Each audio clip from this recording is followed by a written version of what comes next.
A piercing scream shatters the stillness of a winter night.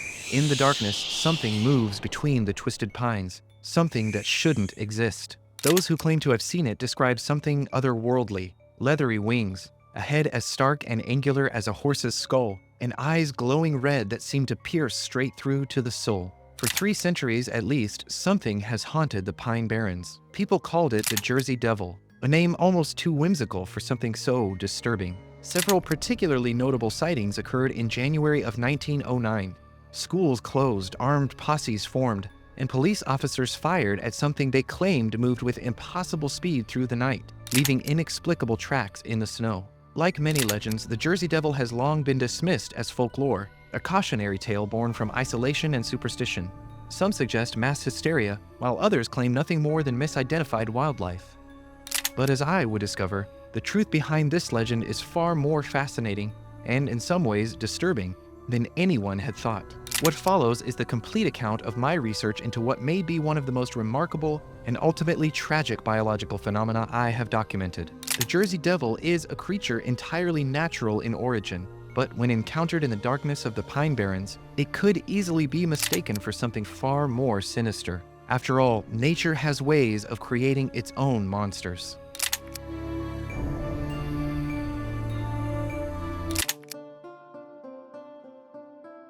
The New Jersey Pine Barrens encompass 1 million acres of twisted pitch pines, dense oak, and silty waters. It's an ecosystem that has remained largely unchanged since colonial times, a remote environment where legend and natural history intertwine like gnarled roots. It was here in 1735 that the legend of the Jersey Devil was born. The story tells of Mother Leeds, a woman who, upon hearing she was pregnant with her 13th child, cursed her unborn infant in a moment of despair. When the child was born, it was said to have transformed into a horrific creature, killing the midwife before escaping up the chimney and into the night. It is strange, perhaps, that such a specific tale would persist for centuries. Stranger still that the descriptions of the creature remain so consistent across time, or at least relatively so. A horse-like or goat-like head, the leathery wings of a bat, a body that walks upright on hoofed legs, and red eyes that seem to pierce the darkness. As previously mentioned, the most famous encounter came in 1909, when hundreds of sightings occurred across the state. In Bristol, Pennsylvania, a police officer fired at a winged creature moving with impossible speed between the rooftops. In Camden, people found mysterious 3-toed tracks in the snow, tracks that seemed to begin and end abruptly. Most disturbingly, multiple witnesses described an unearthly scream that sent their dogs into a frenzy of terror. For centuries, skeptics and scholars have attempted to explain the creature away. Some have suggested a sandhill crane. Others simply point to the psychological effects of isolation, to mass hysteria, to the human tendency to draw out mythology from simple misunderstanding. But none of these explanations fully account for the persistence of the legend, nor for what I consider to be a remarkable consistency in the descriptions. And I have learned that even the most outlandish descriptions cannot be so easily dismissed. And so it was that I began my investigation. And the truth, as is often the case, would prove far stranger than myth. But before we dive into the deeper findings of this investigation, I have to point out that no good exploration starts on an empty stomach. But cooking and preparing your meals day after day is such a chore. Wouldn't it be nice to lighten that load a bit by having fresh, delicious meals sent right to your door? Good news! Factor makes this part of life so much easier, so I can focus on what I actually enjoy doing. Too often, when I sit down to plan my daily tasks, cooking a good meal, and especially preparing it ahead of time, goes last on my priority list. Even worse, in the past, I've often resorted to the curse of fast food. But with Factor, I can skip the trip to the grocery store, and best of all, I skip washing all those pots and pans. Their fresh and never frozen meals are ready in just 2 minutes. I just heat and eat, and each meal is put together by real chefs and approved by dietitians, which is great because I'm dabbling in keto, and the hardest part for me has been keeping track of all those macronutrients. Since Factor caters to a wide variety of lifestyles like calorie smart, vegan and veggie, protein plus, and yes, keto, I can take the guesswork off my plate, so to speak. Even better, with Factor, I'm actually saving both time and money, as it's cheaper than having food delivered and much, much faster. But what good would those benefits be if it didn't taste amazing? Once again, I have great news. Every single meal I've received from Factor has been absolutely delicious. Factor even offers Gourmet Plus meals for when you're craving something a little special. I was honestly shocked to find that this steak remained juicy even after reheating. It was served with premium produce too. But if steak's not your thing, you can choose from over 34 other weekly meal options, each with premium ingredients. Factor even offers over 45 add-ons, like these cold-pressed juices my wife keeps stealing from me. Whether you're looking for snacks, beverages, or quick breakfasts, they've got you covered. So if you're like me and want to save time, money, and avoid the hassle while still eating incredibly well, just head to factor75.com or click the link below. Get 50% off and free shipping on your first Factor box using my link. Plus, by subscribing to Factor, you'll be directly supporting this channel, which legitimately helps me bring more videos like this to you. Click the link in the description or scan the QR code on your screen to get started. And now, fueled once more for our journey, we can return to our observations deep within the Pine Barrens.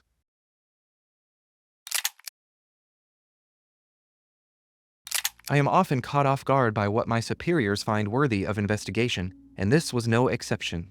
In any case, we arrived in the Pine Barrens during an uncharacteristically warm October evening. The setting sun cast long shadows through the twisted pines, and already the nighttime chorus of insects and late autumn frogs were beginning to fill the air. My team and I had brought an array of sophisticated monitoring equipment, and so set out to document any unusual activity in the region. Our approach was, at first, purely methodical. Camera traps at reported hotspots, interviews with locals, and days spent reviewing grainy footage and collecting sightings, most of them vague or unreliable or both. For weeks, we captured nothing but common wildlife: white-tailed deer, red fox, and the occasional black bear. But science is often a matter of noticing what others have overlooked. And as I reviewed our data, an interesting pattern began to emerge. The camera had captured numerous shots of local bats, particularly Lacurus cinereus. This in itself wasn't unusual. This species is well documented in the region. What caught my attention was their behavior. The bats appeared to be flying erratically, often much lower to the ground than typical for the species. Several images showed individuals that seemed misshapen, though the quality of night photography made detailed analysis impossible. It was just after noting these anomalies that we stumbled upon something tangible. Late one evening, while attempting to pinpoint the source of faint, unfamiliar chirping sounds, we ventured deeper into the cedar swamp than usual.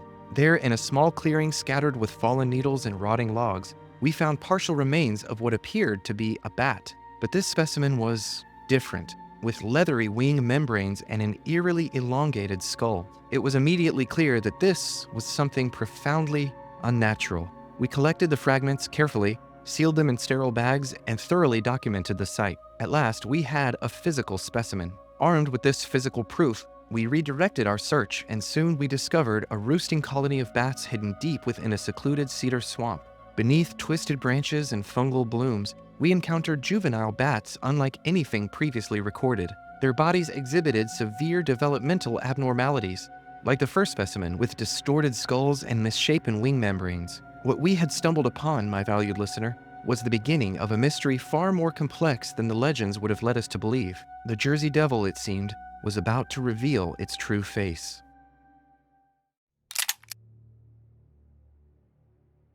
I will waste no further time in revealing my findings. It is my belief that the so-called Jersey Devil is in fact a chiropteran, specifically multiple individuals of hoary bat, heavily mutated by a fungal disease not unlike Pseudogymnoscus destructans in many ways. Of course, my research has historically focused on genetic modification and viral infections, and I will readily admit that at first I found myself well outside my usual domain. You see, the fungal growths we found in that swamp weren't present only on the ground. They had infiltrated the entire roosting site, spreading in delicate networks through bark and debris. Under the microscope, the fungal cells revealed structures I'd never encountered before. Even among the limited fungal pathogens known to affect wildlife, some of which cause skin lesions or respiratory distress, none had ever been documented triggering such profound developmental abnormalities. Known terrestrial fungi that afflict mammals, such as certain dermatophytes or soil-borne species, generally induce only superficial or internal infections, not the radical skeletal and cranial deformities we were witnessing here. It was as if we were observing something more like the insect-infecting cordyceps species, which hijacks their host's bodies, than any bat pathogen recorded in the scientific literature. And though it bears some resemblance to the previously mentioned Pseudogymnoscus destructans, which is in its own right a devastating pathogen known for decimating bat populations, this was clearly something far different. Initial cultures proved remarkably difficult to maintain. The fungus required very specific conditions to thrive, conditions that, perhaps not coincidentally, matched the unique environment of the Pine Barrens. But it was during our third week of investigation that we made the crucial breakthrough. While examining tissue samples from the malformed bat pups, we found evidence of fungal penetration that went far beyond the typical surface-level infection seen in other species. Astoundingly, further investigation would reveal that in pregnant females, the fungal compounds had somehow crossed the placental barrier, thereby directly affecting embryonic development. While I've encountered fungal manipulation before, particularly in certain ancient Near East preservation techniques, this appeared to be something entirely different, something entirely natural, yet no less extraordinary. Hypotheses began to form in our minds, but we needed proof. What followed were more weeks of careful analysis, each result leading us closer to understanding how this previously unknown fungus, which I've termed teratophage pinacolans, could transform an ordinary bat into something that might give rise to centuries of legend. As previously stated, though infection can have a range of effects in adults, the primary mechanism for the most striking morphological changes in these individuals take place during embryonic development. Indeed, the teratogenic effects of pinacolans present themselves with remarkable speed and precision. Most infected embryos do not survive these alterations. Of those that do, only a small fraction appear to exhibit the full suite of morphological changes we will explore, which may explain both the rarity of the sightings and why such specimens have never been recovered. I estimate that the population of severely affected individuals may only number in single digits at any given time. Moreover, their severely distorted anatomy and altered behavior mean that survival is much more of a challenge. These individuals struggle to feed efficiently, rely on niche conditions to survive, and likely seldom form stable breeding pairs. And so it would appear that the infection's most dramatic manifestations are ultimately anomalous flukes rather than a sustainable population. Adult specimens exhibiting the full range of modifications reach sizes considerably larger than typical hoary bats, with wingspans approaching 4 to 5 feet and standing heights of up to 3 feet. These dramatic changes occur through pinacolan's interference with bone morphogenetic proteins and growth factors during development. The fungus appears to alter the expressions of genes controlling bone density, growth plate activity, and joint formation. Under microscopic and biochemical examination, we found evidence that fungal metabolites may mimic certain growth factors or bind to regulatory proteins that can influence gene transcription. In particular, several compounds extracted from infected tissue samples seem capable of interfering with the signaling pathways of bone morphogenetic proteins and activating homeobox genes normally kept dormant, effectively overriding the host's developmental blueprint. The fungus also appears to trigger alterations in mitochondrial function and brown fat distribution. Infected specimens show increased thermogenesis and altered glucose metabolism, allowing them to maintain activity at lower temperatures than in uninfected bats. This adaptation may explain the winter sightings that have been reported throughout history. But the first visible signs seem to appear in the cranial region, where the skull begins to develop in ways that deviate radically from normal bat morphology. It was our first detailed examination of an intact adult specimen that would reveal precisely why eyewitnesses so consistently describe a horse-like head. It appears that the fungal infection triggers dramatic alterations to the entire cranial structure, though most notably in the rostral region. Here, the excessive proliferation of osteoblasts causes the premaxillary and maxillary bones to extend far beyond their typical boundaries, resulting in a greatly elongated profile. The nasal cavity stretches to accommodate the lengthened rostrum, while the parietal and temporal bones develop pronounced ridges and crests, providing anchor points for hypertrophied jaw muscles. Even the dentition displays fascinating modifications. The typically small, sharp teeth of an insectivorous bat become irregularly spaced, with enlarged canines and premolars protruding at unusual angles from the elongated jaw. But perhaps most striking are the orbital cavities, which are far larger than in healthy individuals. This expansion appears to accommodate not only increased retinal vascularity, but also an unusually developed tacitum lucidum, or the reflective layer behind the retina that aids in night vision. In healthy bats, this structure already produces noticeable eyeshine in certain conditions, but in infected specimens, these changes create an intensified effect, producing the red glow so consistently reported in historical accounts. As I stood in the dim light of those towering pines, watching this creature's silhouette move through the twisted branches, I could understand how these cranial modifications alone might convince witnesses they'd encountered something supernatural. But even these distortions are only the beginning of what we observed. These unfortunate creatures' entire skeletal anatomy has been greatly and perhaps painfully transformed. The most immediately apparent alterations occur in the wing membranes themselves. Normal bat wings consist of thin, highly elastic skin stretched between elongated finger bones. In infected specimens, however, we observed significant thickening of these membranes to varying degrees, accompanied by unusual collagen deposition and increased vascularization. This thickening appears to be an unintended consequence of the fungal interference with additional developmental pathways. The same disruption of growth factors that causes cranial elongation seems to trigger hyperplasia in the wing tissue. The result is wings that appear more robust, almost leather-like, precisely the kind of demon wings described in historical accounts. And in several specimens, we observed even greater changes to the underlying skeletal structure. The radius and ulna, for example, appeared significantly shortened, while the finger bones, particularly digits 3 through 5, showed extreme elongation. This creates an unusual wing profile that fundamentally alters the creature's flight mechanics. Additionally, the bones of the pelvic girdle and hind limbs were significantly modified.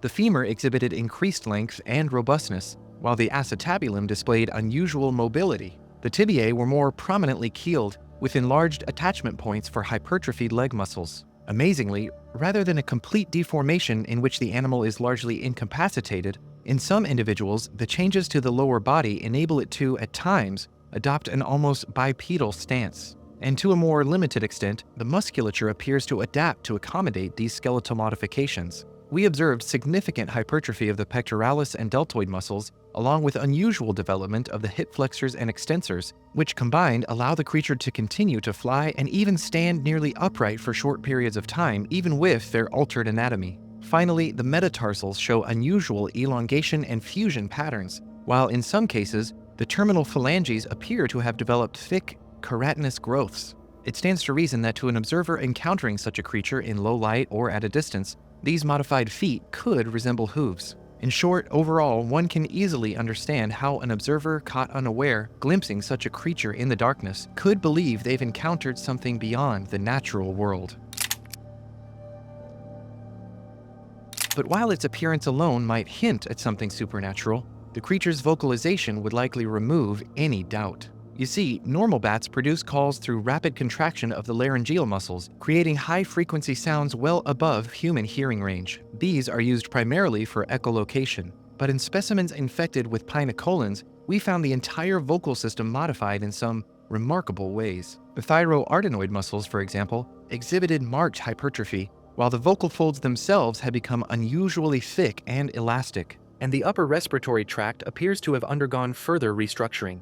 The laryngeal ventricles were expanded significantly, while the false vocal cords exhibited extensive auxiliary air spaces, essentially creating additional resonance chambers that fundamentally alter the character of these creatures' vocalizations. In short, these modifications produce a sound that combines elements of both high-frequency echolocation calls and lower-frequency vocalizations falling squarely within human hearing range. When channeled through the elongated nasal cavity, the result is precisely the kind of piercing scream described in historical accounts.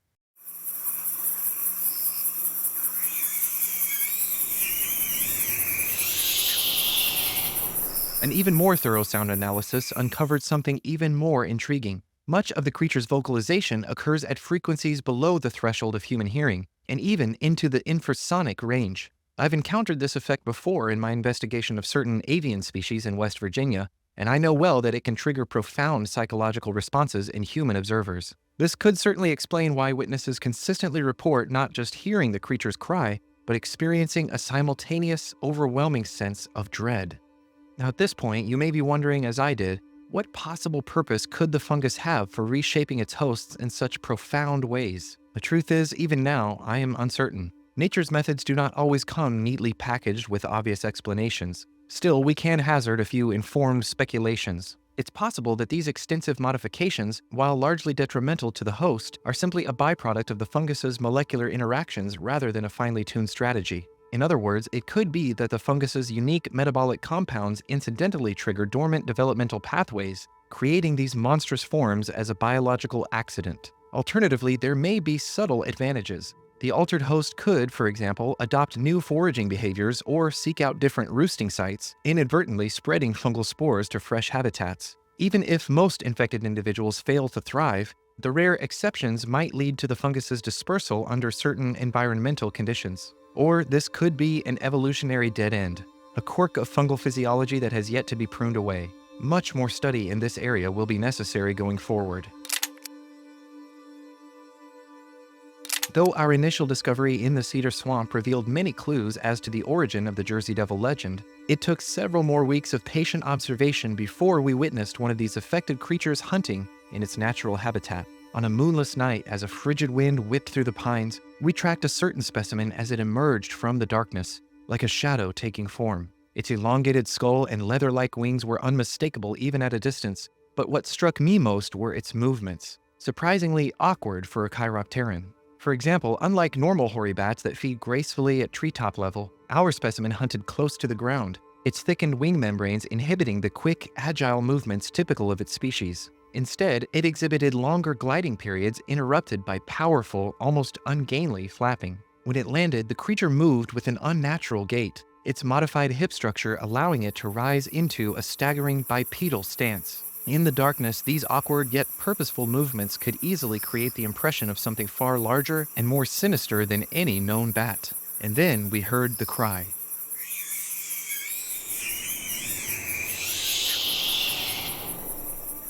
In my time, I have seen a great many things that most would consider disturbing, and even I found myself fighting an instinctive urge to flee as the sound shifted frequencies into something lower. A sound that seemed to bypass the ears entirely and strike directly at some primitive part of the brain. Most intriguingly, it was at this time that we discovered that these creatures had developed certain unusual social behaviors.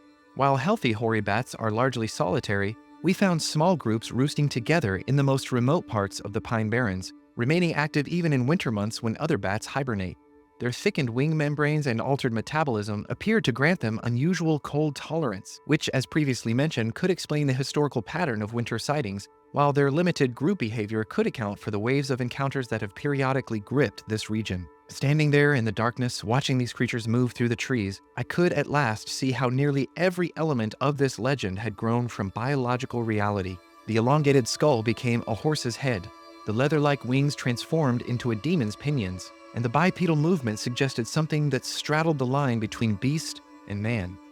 And ultimately, nature, in her sometimes tragic complexity, had created something that seemed to defy her own rules. As I recount these events, my valued listener, the fungus continues to spread throughout the Pine Barrens, a nearly invisible force reshaping life in ways we're only beginning to understand. Each winter brings new sightings, each one reviving a legend that refuses to entirely fade into myth. But what fascinates me the most isn't just the biological reality we've uncovered. It's the reminder that our world still holds mysteries that defy easy explanation. In a growing age of satellite imagery and global positioning, we like to think we've explained away all of our monsters. Yet here, in these ancient woods, nature has created something that seems to mock that certainty. A creature so extraordinary that for centuries we found it easier to believe in demons than accept it as biological reality. I've come to see that nature's capacity for the extraordinary often far exceeds our imagination. In seeking to document the Jersey Devil, the dark veil that hangs low over Earth's corners hasn't receded at all. It has only deepened. This video was made possible by today's sponsor and by viewers like you. Thank you. And remember, you matter.